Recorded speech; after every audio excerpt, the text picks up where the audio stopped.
When he heard the news of the tax, he was very unhappy.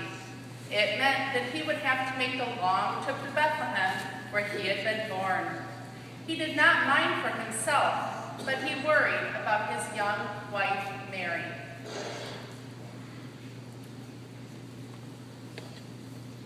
She would have to go with him, and she was soon to have a baby. Still, they had no choice. Joseph helped Mary onto their little donkey, and they started off. He watched her carefully and stopped often so she could rest. As they traveled, they talked about some wonderful things.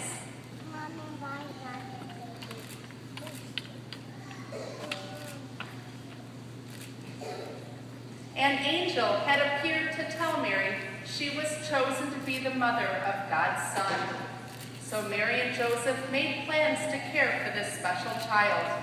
They would name him Jesus, which means Savior, because the angel had said Jesus would save the world from sin.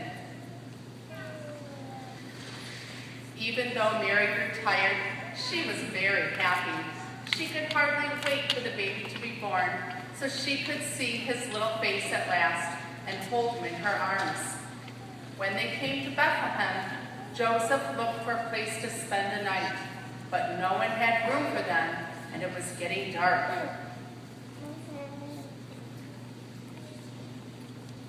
On the same night, in the fields outside of Bethlehem, a group of shepherds gathered around their campfire.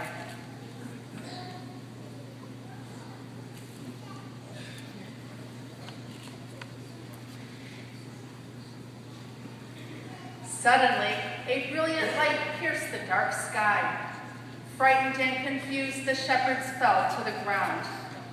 At once, an angel of God appeared and said, "Fear not, for I bring you tidings of great joy." The angel told them that the Savior of the world was to be born that very night in Bethlehem. They would find him lying in a manger in a stable.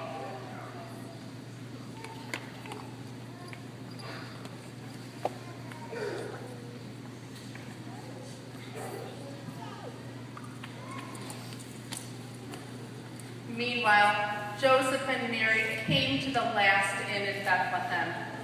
"I wish I had room for you," said the innkeeper sadly. The innkeeper saw the weariness in Mary's eye. "If it would be any help, you may use this stable. The hay there is fresh and clean, and your wife could at least lie down." Joseph thanked the innkeeper and led Mary to the stable. It was a crude shelter, but it was warm, and Mary knew that the baby would be born soon. Tenderly, Joseph fashioned a bed of straw for Mary, and there, amid the gentle animals, the Son of God was born.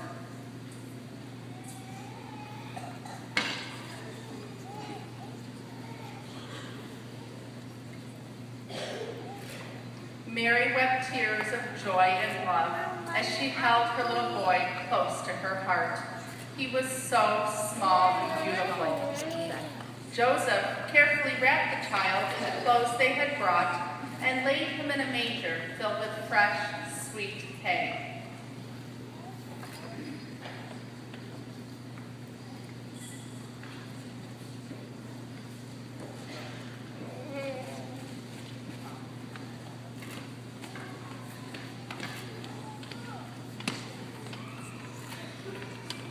Later on that night, the shepherds found the stable, just as the angel had told them.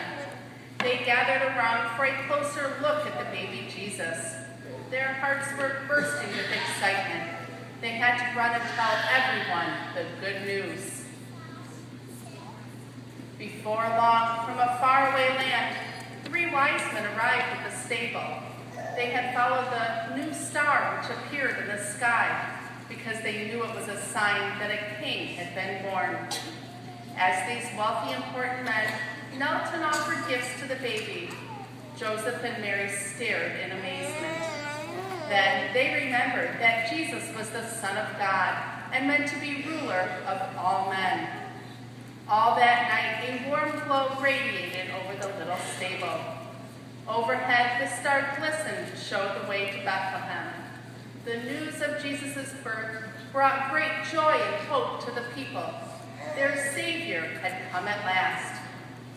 Although hundreds of years have passed, we still celebrate the birth of the babe of Bethlehem, and the wonderful happiness of that first Christmas still lives in our hearts. At this time, I'd like to invite everyone to join in singing Happy